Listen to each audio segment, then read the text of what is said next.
Hola a todos, encantado de nuevo de estar aquí con vosotros para estas grabaciones que estamos haciendo alrededor del proyecto CARE desde Odisea, el Observatorio de Impacto Social y Ético de la Inteligencia Artificial. Y hoy además es fenomenal porque estamos aquí con Jaime y con Carmen, que nos van a hablar sobre un proyecto magnífico que tuvieron la ocasión de desarrollar además recientemente en la iniciativa especial que hicimos desde Odisea y que llamamos Odisea for Good. Entonces, tanto Carmen como Jaime, como su grupo, pues tuvieron una idea magnífica, además muy apropiada para el momento, estuvieron desarrollándola en este hackathon de forma muy intensa y nos tienen que contar muchas cosas, nos vais a contar muchas cosas, Carmen y Jaime. Entonces os doy la bienvenida, os agradecemos desde Odisea muchísimo que estéis aquí con nosotros hoy para saber más sobre vuestro proyecto, para saber cómo se generó, para saber cómo lo estáis viendo ahora con el resto del equipo al que representáis en este momento y para saber cuáles son vuestros siguientes pasos también. Así que sin más, os doy la palabra y yo os preguntaría, para empezar, os preguntaría, ¿dónde estáis vosotros? ¿Cómo habéis llegado a este proyecto? Contadnos un poquito sobre vosotros primero y después sobre cómo habéis llegado a este proyecto, cómo os ha generado. Bueno, muchas gracias Fabián y a Odisea for Good por esta ventana que nos dais para mostrar el proyecto.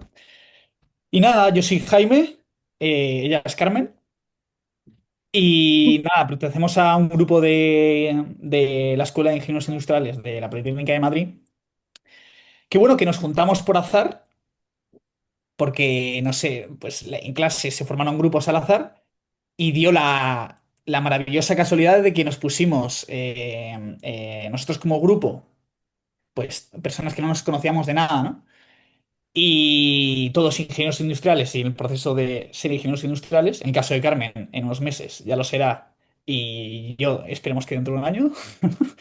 Y nada, pues somos, yo creo que jóvenes proactivos que queremos intentar buscar soluciones para problemas presentes en la sociedad.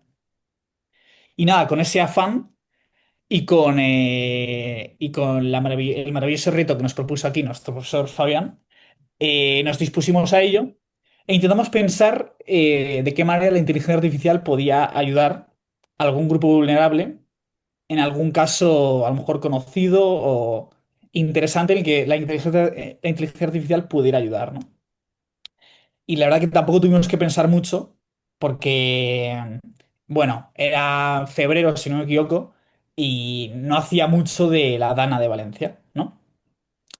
Y entonces nos pusimos a pensar cómo la inteligencia artificial podría haber ayudado de haber estado presente en esa Dana de Valencia, ¿no? Porque al final, joder, las personas afectadas por la Dana de Valencia, eh, antes de esa Dana, evidentemente no eran un colectivo vulnerable, pero de repente, por arte de magia, por así decirlo, no por arte de magia, pero en cuestión de horas perdieron casas, perdieron incluso familiares y se convirtieron en un colectivo vulnerable de la nada. Tienes casos en los que colectivos vulnerables como la gente mayor, pues evidentemente hasta que no se hace uno mayor y tiene una enfermedad o lo que sea, no se convierte en un colectivo vulnerable y es más predecible, entre comillas. Pero en este caso lo pierdes todo en función de horas, ¿sabes? Entonces empezamos ahí y desde ese punto de partida intentamos crear una aplicación basada en inteligencia artificial y Big Data con la que poder evitar que estas catástrofes afecten tanto a la gente y que, aparte de poder salvar más vidas, que, eh, que no se vean tan afectadas, ¿no? Y entonces aquí surge Rescue AI, ¿no? Básicamente es una aplicación que cuenta con inteligencia artificial y Big Data, como he dicho, y que viene a hacer tres cosas principalmente. Uno, intentar predecir, entre comillas, si va a haber un desastre natural o si lo está viendo, alertar, ¿vale? ¿Cómo vemos si está viendo un desastre natural en una geografía en específico? dos métodos. Tenemos el método, pues, de datos meteorológicos, ¿vale? Que es el método, por así decirlo, de datos fehacientes, que sabéis que son así. Y luego otro método que es más subjetivo, que es el de las redes sociales. Entonces, juntando estos dos métodos y validándolos entre sí, más bien validando el de las redes sociales, en función de tendencias y demás, detectamos un desastre natural en una localidad en específico y alertamos a la gente de que pueda llegar a verse afectada, ¿vale? Para que esa alerta se dé temprano, no como pasó en la Dana de Valencia, como sabemos. Y, y entonces, luego, después de esa alerta, se activa un protocolo con la aplicación en la que los afectados pueden acceder a un chatbot, ¿vale? Que conoce tus datos personales, entre comillas. Esto es un dato importante porque puede ser, es algo muy importante porque el trato de los datos sabemos lo que es y es un aspecto delicado. Pero sabiendo estos datos personales, imagínate que tienes dificultad de movimiento o lo que sea, te ayuda y te aconseja en función de lo que tengas que hacer. Por ejemplo, la gente no sabía si salir con coches, sino si salir a ayudar a alguien. O entonces, todo este tipo de dudas que puedes tener en ese momento, gracias al chatbot que te aconseje, no va a haber tanta incertidumbre, ¿sabes? Que es, o sea, la incertidumbre en ese tipo de casos mata vida, o sea, mata. O sea, entonces hay que tener cuidado con eso.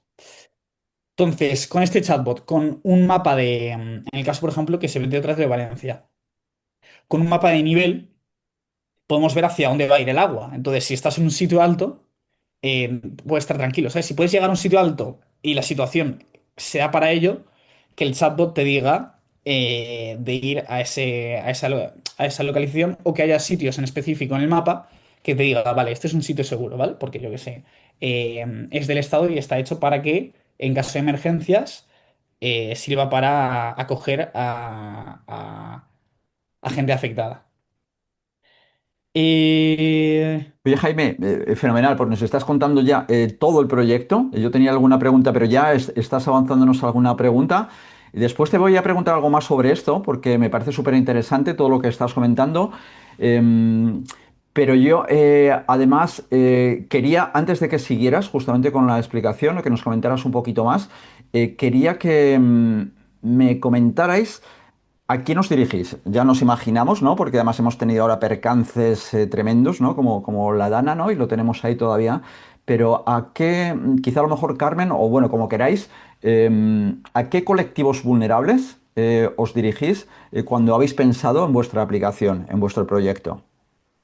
Pues al final es un poco lo que decía Jaime, que al ¿No? final la cosa que tienen las catástrofes naturales es que antes de que sucedan no parece, o sea, no se ve a simple vista el colectivo vulnerable, pero una vez sucede la catástrofe tienes un grupo de personas que se encuentran afectadas, que en el caso de la Dana la gestión del gobierno fue muy mala, o sea, al final el colectivo vulnerable somos todos los que por falta de información tenemos mayor riesgo de sufrir una catástrofe, de no actuar a tiempo, de no, o sea, de no estar preparados. Entonces, al final, la aplicación lo que busca es que si sucede una catástrofe, todo el mundo pueda estar lo mayor preparado posible, siendo que la mayoría de las veces no son evitables y que al final, pues eso, que la gente no, o sea, sepa cómo actuar, cómo todo y evitar que haya en plan, tantos afectados, tantas víctimas,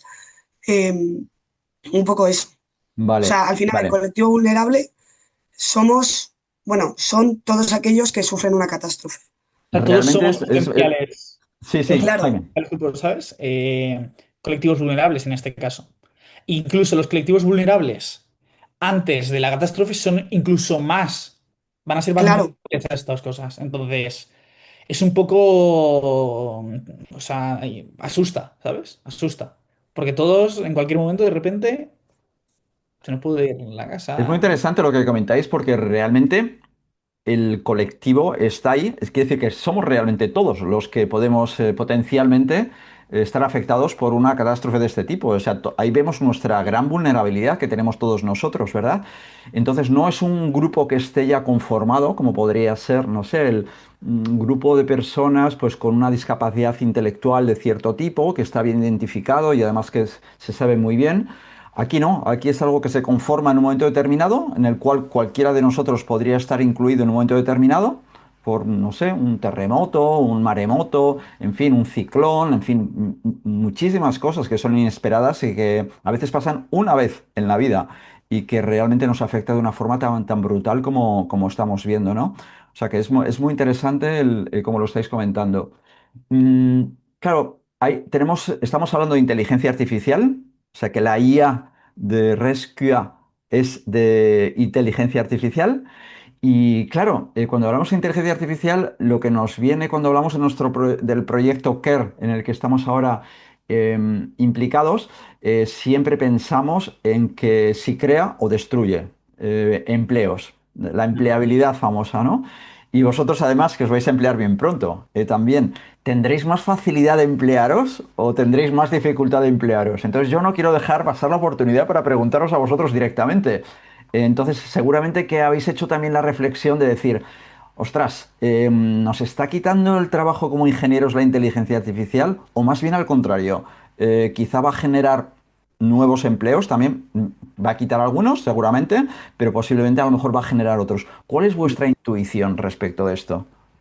A ver, esto es un temazo, o sea, es el tema de ahora mismo en boca de todos. Y yo creo que, a ver, quien diga que no va a quitar empleo, yo creo que es que va a ser así. O sea, va a haber empleos que se vean totalmente desplazados por la aparición de la inteligencia artificial, porque es que al final tienes una herramienta que parece, por lo menos, tan general, que puede hacer tantas cosas, ¿sabes? A lo mejor no tan bien, porque, bueno, o sea, hay cosas que no hace bien y se equivoca, ¿sabes? Pero eso es a día de hoy. ¿Quién te dice que en 5 años no sea capaz de hacer todo lo que puede hacer, por ejemplo, un ingeniero? Entonces, esto ya ha pasado en la historia, la revolución industrial, por ejemplo. Las máquinas pues, desplazaron empleos de la gente. Entonces, yo creo que va a quitar empleos, es cierto. ¿Va a generar otros empleos? Seguro que sí. No sé si la misma cantidad, pero yo creo que generará otros empleos. Aquí la cuestión es que es una bonita oportunidad, porque justo estaba escuchando un podcast esta mañana que decía que esto al final lo único que va a hacer va a ser poner en más valor todo lo que sea humano, ¿sabes? Todo lo que venga de la mano del humano. Porque la inteligencia artificial es todo sobre, decía el podcast, todo sobre destination, ¿sabes? O sea, sobre objetivos, de te hago esto, tal. Pero si yo le pido que a ChatGPT o a cualquier inteligencia artificial, oye, porfa, escríbeme un libro, ¿vale? Pues él me escribe el libro y lo tengo. Pero yo no tengo la experiencia de haber escrito el libro y todo lo que supone eso. ¿Me explico? O sea, no tengo la capacidad de redacción, no tengo la capacidad de estructurar información, ¿sabes? Entonces, creo que por un lado, ciertas, ciertas cosas que antes hacían gente, ahora va a empezar a hacer la inteligencia artificial, cosas más a lo mejor administrativas. Pero a lo mejor cosas que requieran de un humano, por ejemplo, no va a dejar de haber limpiadores, porque eso es así. No va a dejar de haber, o sea, empleos que a lo mejor vemos como muy básicos van a seguir estando ahí, porque son súper necesarios y la inteligencia artificial no puede hacerlos a día de hoy. Entonces, yo creo que lo único que va a hacer esto, espero, si solo ser optimista, es eso, encarecer, por así decirlo, los valores humanos y las cosas que nosotros podemos hacer, las personas. Carmen, ¿qué Yo opinas tú? creo un poco, yo creo un poco lo mismo, que al final, eso, yo creo que lo que dice, que vamos a, en plan, va a haber menos trabajos porque van a ser sustituidos por la inteligencia artificial, pero también creo que eso va a ser en un periodo de cambio, que habrá un momento que, igual que la revolución industrial, al principio todo se veía mucho más negro, de que, bueno, luego ahora todo el mundo pues tiene su trabajo y que haga X trabajo una máquina no es un problema. O sea, yo creo que va a ser más un periodo de cambio hasta que se estabilice. y encontrar esas otras salidas que la inteligencia artificial o sea, como a lo mejor programar esa inteligencia. Yo creo que van a ser como conocimientos más técnicos, o sea, más de programar, más de saber usar la inteligencia artificial, que también es complicado. En plan, esos trabajos nuevos que van a surgir, que irán por ahí encaminados, como saber manejarla. Tú con estos grandes cambios que los estás viviendo y escuchamos todos los días, ¿no? Pues ya los teleoperadores, ya se hace maquinalmente, una inteligencia artificial lo hace mejor, más rápido, no se cansa, 24/7, etcétera, y otros muchos puestos, y además puestos de valor realmente. ¿Tú qué crees? ¿Que vas a encontrar empleo más fácilmente que antes o no? ¿Cómo lo Yo, a ver, yo es que tengo la creencia, por lo que he visto en la carrera, al intentar hacer un trabajo con lo que sea, con la inteligencia artificial, que es que la inteligencia artificial, por lo menos la que está a disposición de todos, no es tan buena para conocimientos técnicos que, en plan, que requiere una carrera universitaria. Entonces, yo creo que los ingenieros, un poco todo lo contrario, porque al final si aprendemos a controlar y a entender esa inteligencia artificial, tenemos, vamos, un futuro por delante como espléndido. Yo creo que a los ingenieros en plan, si se forman en el tema, van a tener incluso, bueno, no sé si más trabajo, pero que tampoco se van a ver muy afectados. Claro, todavía no estoy en el mundo laboral, o sea, yo no me he visto en eso, en la experimentación que es, pero esa es mi intuición. Estupendo, tenemos que hablar dentro de un par de años, Carmen, Ya, ya, también. y ver dónde estás y ver cuál es tu feeling. Vamos a pasar otra vez al proyecto, a vuestro proyecto, a Rescue IA, y yo os quería preguntar por los riesgos que veis en el proyecto en cuanto a su implantación. Después os preguntaré dónde estáis, etcétera, para terminar y cómo estáis avanzando y tal, pero me gustaría que anticiparais un poquito la parte de riesgos. Riesgos pues para esos colectivos que estamos diciendo, ¿no? Es decir, para los propios usuarios.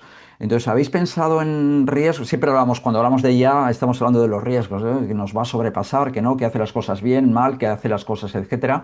¿Le habéis dado una pensada a esto? Y ya de paso también os hago una segunda pregunta al respecto, que es, ¿pensáis que tiene que haber una normativa? ¿Pensáis que tiene que haber una regulación precisamente que tenga en cuenta estos riesgos para que, hombre, al menos se tengan en cuenta y en lo posible pues se mitiguen también? ¿Cómo lo veis? A ver, riesgos hemos contemplado muchos, porque es así, porque es lo que tiene una nueva tecnología, sobre todo. Y entre los principales está el trato de los datos personales, sin duda, porque son datos que son bastante delicados y no puedes... Y claro, a lo mejor, imagínate, si sufrimos un ataque, si nos quedamos sin, o sea, nos quedamos sin, no, si se liquean todos esos datos personales, es algo muy grave, es algo muy grave. Entonces, es algo muy importante de lo que hacerse cargo. Eso por un lado. Y por otro, vamos a tener un chatbot, se supone que aconseje en tiempo real a estas personas que están en medio de una catástrofe, ¿sabes? ¿Qué pasa si ese consejo que da la inteligencia artificial no es bueno y la persona sigue ese consejo y al final, pues, o fallece o tal? Eso es un peligro. Eso es un peligro. Porque tenemos que asegurarnos de que todo lo que diga el chatbot sea realmente bueno para esa persona. Y eso sí que es algo muy importante. Porque si no, somos responsables de esas posibles, ¿sabes? Muertes. Entonces, es algo muy delicado. Es algo muy delicado. Y en cuanto a la normativa. A ver, es que la normativa puso el cinturón en los coches, ¿sabes? Entonces, la normativa es clave. Tiene que haber un punto, el sweet point, ¿sabes? Entre que sea normativa para proteger a los ciudadanos y que no sea una normativa tampoco muy rígida que no permita el desarrollo de estas tecnologías. Entonces, es un asunto complicado. Pero sin duda la normativa tiene que haber. Normativa tiene que haber. Carmen, ¿alguna cosita al respecto? ¿Añades? Bueno, o sea, de así, de más problemas que podemos tener, como al final vamos a pedir muchos permisos, porque también tenemos en la aplicación, bueno, tenemos que configurarla, pero nuestra idea es poder tener también videollamada, localizar todo el rato. Entonces, al final, esos datos en tiempo real lo que decía un poco Jaime, que como se filtren ya no datos personales de, yo qué sé, de salud o lo que sea, sino ya datos de, en plan, datos de eso, de localización constante, del micrófono, de lo que sea, que al final eso, como sufra un hackeo, al final pues puede espiarte a alguien por el, que suena muy tal, pero te pueden espiar por la localización, por el micrófono, o sea, y Mm. eso al final sería cada dispositivo, al ser una aplicación de móvil, podría estar expuesto a un hackeo individual, o sea, es como que tiene muchísimo, o sea, la aplicación tiene que tener muchísimo respaldo para evitar eso, que al final o hackeen los datos, o hackeen la localización, o al individuo, lo que sea. O sea, es bastante complicada de Claro, hacer. claro, Tenemos ahí, el problema aquí es eso, que queremos hacer algo muy personalizable que ayude en específico a una persona, ¿sabes? En cada caso, me refiero. Y claro, eso conlleva este riesgo que está comentando Carmen, ¿sabes? ¿Qué pasa? Que afortunadamente existen tecnologías que a lo mejor podemos implementar para prevenir este líquido de datos. A ver, se me ocurre por así, por ejemplo, la tecnología blockchain, a lo mejor crear, ¿sabes? Algo blockchain y que cada bloque, por así decirlo, sea los datos de cada persona y que solo pertenezca. Es una idea, no sé, que se me ocurre así. O sea, entonces, es un riesgo, pero afortunadamente sí existen soluciones, ¿sabes? Por si acaso. Muy bien, pues ya para terminar, ¿cómo estáis? ¿Por dónde vais? Ya sé que estáis muy atareados ahora porque estáis en un momento importante y, del año, además, y con mucha intensidad, pero seguramente que lo habéis dado una pensada, habéis hecho alguna cosa desde que terminasteis Odyssey for Good. ¿En qué situación estáis ahora y qué prevéis, para más adelante? Pues nada, después de Odisea for Good, aplicamos, por así decirlo, a Actua UPM, que es como la plataforma de emprendimiento de la universidad. Y nada, hemos pasado a la siguiente fase, afortunadamente, así que estamos bastante contentos con eso. Pero en general, dado el caso de cada uno en el equipo, vamos a ir poco a poco. O sea, no es, que es algo que queremos hacer, pero queremos hacerlo poco a poco. Y ya tenemos ciertas cosas como el chatbot, tenemos un chatbot preliminar ya hecho. Entonces tenemos ciertas cosas ya hechas, pero queremos ir poco a poco implementando la idea a una primera aplicación, un primer producto mínimo viable, ¿sabes? Que tenga las cosas más importantes y ya a partir de ahí empezar un poco a rodar. Y nada, sobre todo poco a poco, sobre todo teniendo en cuenta el caso, pues que cada uno, ahora mismo estamos en un momento muy importante, ¿sabes? Estamos a punto, todo el mundo casi está a punto de terminar la carrera, estamos ahora en momentos así muy demandantes. Entonces, bueno, esa es un poco la idea, ¿no? Ir añadiendo cosas poco a poco a la aplicación, tener ya un primer producto mínimo viable y a partir de ahí empezar a rodar, aprender, ¿sabes? Del Lean Startup, la rueda del Lean Startup. Y nada, a ver, o sea, es nuestra primera experiencia todos emprendiendo, entonces es algo complicado, porque como sabemos el emprendimiento no es un mundo fácil, pero bueno, lo afrontamos con ilusión, con actitud sobre todo, y, y poniendo sobre todo en valor el tema de aprender. El tema de aprender es lo más importante. Vamos aprendiendo, vamos rodando, ¿sabes? Haciendo la rueda, aprendiendo, aprendiendo, yendo hacia adelante. Si sale, perfecto. Si no sale, pues hemos aprendido, ¿sabes? Pero bueno, nuestro objetivo es que salga, evidentemente. ¿Estáis aprendiendo, Carmen? sí, sí, la verdad que sí, ¿eh? Sobre todo aprender a utilizar la inteligencia artificial y tal, aprendimos muchísimo en el hackathon. O sea, todo lo del chatbot, entrenar una IA para que te responda según, pues eso, según qué ayuda necesitas. O sea, está bastante bien. Y luego lo bueno es que en Actúa UPM hemos pasado de, bueno, ya la primera fase y ahora hay una fase de asesoramiento. Entonces queremos aprovechar, o sea, queremos ver cómo nos va en Actúa UPM para ver si seguir o no, porque la prioridad de todos es terminar la carrera y también pues hacer el máster o trabajar o lo que sea, pero queremos también no olvidar nuestro foco de terminar la carrera. Entonces yo creo que al final, pues según lo que pase en Actúa OPM, que tiene bastante buena pinta, porque ya hemos decidido que vamos a seguir adelante con el trabajo, bueno, con el proyecto que en un principio no lo sabíamos muy bien, pues hemos decidido todos que vamos a seguir y eso, que queremos desarrollarlo. E incluso hablamos con gente como, bueno, con con compañeros de otras universidades que tienen a lo mejor más conocimientos de programación o de lo que sea, incluso para que se incorporen en nuestro equipo. O sea, nosotras queremos seguir con esto. O sea, tiene bastante buena pinta, estamos muy contentos. Estupendo, pues nos tenéis que contar dentro de unos meses y Claro. nos tenéis que contar pues cómo vais Pues sí. evolucionando. Pero bueno, pero Jaime, que veo, enséñanos bien el logo que tienes ahí. Aquí tengo la camiseta de Odisea for Estupendamente. Food. Odisea, jo, Me la pasé fenomenal. muy bien. Buah, fue un eventazo, que no lo he dicho, pero vamos, fue un eventazo. Conocimos a gente, buah, o sea, flipante, la verdad. Estuvo genial, la verdad. Gente con un conocimiento, con una, la que es espectacular. Y nada, lo pasamos súper bien, la verdad. Una oportunidad, ¿sabes? Como para, joder, para crecer, ¿sabes? Y aprender, sobre todo, como decía antes. Me alegro muchísimo. Pues nada, Jaime Moro, Carmen Iglesias, muchísimas gracias, muchísimas gracias. Un placer veros Nosotros, y espero que nos veamos pronto y que nos contéis pues nuevas cosas. seguro que sí. Muchas Gracias gracias. a ti, Fabián.